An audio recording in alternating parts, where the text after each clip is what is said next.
January 11th, 2021 marks 4 years since we made the decision to become full-time travelers and permanently nomadic. Hey guys. Hello. How's it going?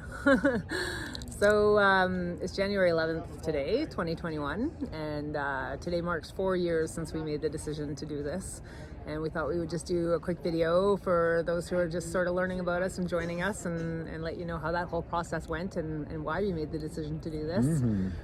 Basically what triggered it was I was watching the Minimalist documentary on Netflix in January 11th, 2017. Something just triggered, you know, like a lightning bolt zapped me in the back of the head, and we'd been frustrated and not really feeling fulfilled. We both wanted to travel more, and we seemed like we couldn't afford it. And when we did travel, you know, it was a little bit more debt, and we'd have to try to pay it off. And it was just this whole sort of cycle going on. And this lightning bolt watching that movie hit me, and it just said in my mind, if you didn't have all of this stuff, if you didn't have a house and a mortgage and insurance payments and vehicles and, you know, gas bills and electric bills and like all these things that we have in our North American society, if you didn't have all that, maybe you could just travel full time.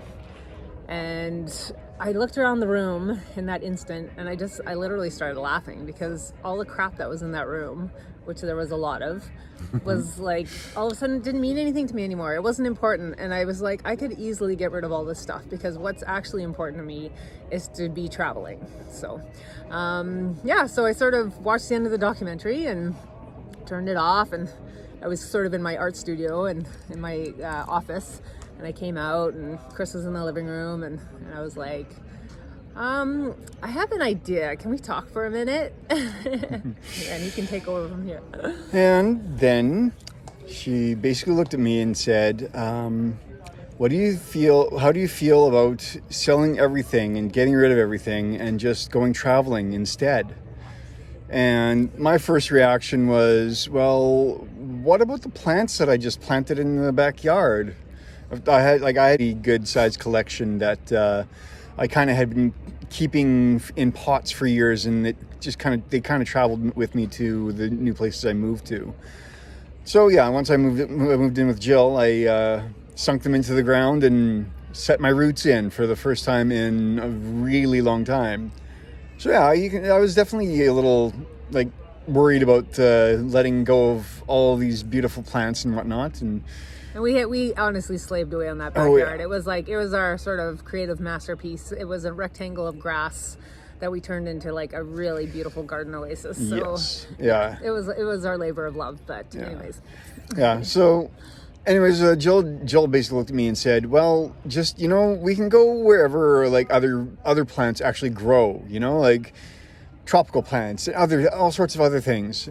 The thought sounded pretty good to me, and I was like, but what about my tattoo shop? And Jill says, fuck your tattoo shop. Yes, the world is your tattoo shop, she says to me. And I'm just like, I swear it didn't take more than 5 minutes, probably even less than 5 minutes, for me to just realize, yeah, fuck everything. Let's just go and do this. We can't. There's no way we can't do this now. Yeah. And even through the process of getting rid of all of our things, like there would be the odd time where Joel would ask me, like, are we doing the right thing? Like, what happens if we get to someplace and realize, like, oh, what if we miss all our things now? And I said, sweetie, there's no way we can't do this. There's no going back now. The decision has been made. Yeah. Yeah. And there's no regrets. There is absolutely none. We don't miss our stuff, and we don't even remember what the hell we had. No, my God, no.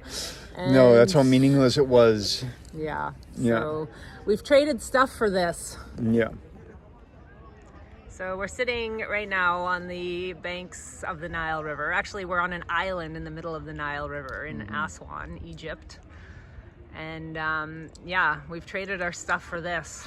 So, you know, it's a trade-off, and sometimes it's a pain that we don't have some of the things we need, but man, we're meeting so many people, and we're creating so many experiences. We're eating just amazing food, and we've learned, all sorts of so things. Much about the world, you know. I mean, right now we're sitting on this island that's sort of the center of the Nubian culture, which I had never even heard of before. Chris had, but it's the Nubian people are northern Sudan and southern Egypt. This is the only area of the world that they're from.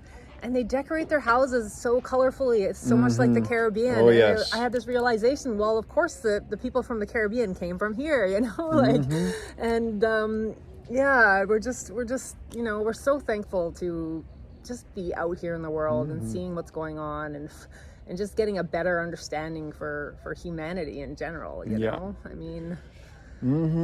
Yeah, I can't believe how many things I've learned in this process.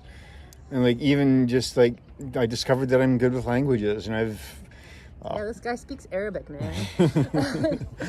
Yeah, Sure, yeah. we spent, for those who don't know, we spent 9 months living in Morocco in 2020 last year during the initial stages of the COVID outbreak. So, so yeah, he had a good chance to learn a lot of Arabic. Yes, I did. Yeah. So yeah, and it's transferable here to Egypt. I mean, not all the words are the same, but a lot of them are. So Yeah. so we can get by and ask questions, and we know numbers. All the numbers are the same across I the board. know, Which I is know, great. I know all the food. So like, I can say I want this and I want that, and if I don't like the price, I can argue with them or barter with them, haggle with them, however you want to put it. So Yeah. it's nice to be able to do that. Yeah. Yeah. And we're slow travelers, you know. We spent our first 2 years, we started in Costa Rica. You know, that'll have to be another video of how that all Yeah. came to be. Yeah. But we started in Costa Rica, made our way up to Nicaragua, then to Guatemala, and then we were out in the Caribbean on the island of Nevis for 6 months. And then last year, 2019, we went back to Canada for a quick visit for 4 months, and then we flew to Morocco last January. So it's almost been an entire year since we've been back out away from Canada. Yeah. And yeah, like, wow, has the world changed? Oh yes, has But it ever? yeah, in October we were finished with Morocco and went to Turkey, and then we flew here to Egypt on January 3rd. So Yes. so yeah, we've been out in the world through the whole COVID outbreak, and we're having a great experience. We don't have any regret any decisions we've made so far, and yeah, we just hope that people are inspired by our story and just realize that, you know, there's so much more to the world than what we see right in front of our faces. And Exactly. It's not a big scary place. it's not scary at all. I mean, man, we've met just some incredible people, absolutely Yeah. incredible people. Pretty much everywhere we go, we just keep seeing that people are literally the same. Like, the culture may be different, but when it comes down to it, there is more similarities than there are differences. Totally. Anyways, awesome. So yeah, it's a 4-year anniversary for us for deciding to become nomadic. So we're pretty Yes. excited about that. It took us 9 months to get rid of all of our stuff, and so we have another anniversary in October for when we actually left Canada. Oh yes. Now we celebrate 2 anniversaries. Yeah. Oh yeah. Anyways, hope everybody's doing well, and Take care, just, stay safe, safe. stay healthy, Yeah. and Have your vitamins. yeah, eat your eat proper. vitamins, do the best you can, and Yeah. we hope this now that the vaccines are rolling out, that things will get somewhat back to normal a bit for you. Yeah. So thanks for joining us on our journey. Yes. And remember to click that subscribe and like our videos. Please press like, because Yes. it Helps us it out a really lot. helps the videos be seen by more people. And then if you subscribe, once we get to 1,000 subscribers, we can work at monetizing our channel. So we would love if you would subscribe to us, and we're just kind of getting started. So Bear our with us. editing is getting better and better and better all the time. Yes. So Jill is very good at these things. and we're getting there. Oh yes. So Awesome. yes. So thumbs up. Thumbs up. Thanks, guys. Thank you.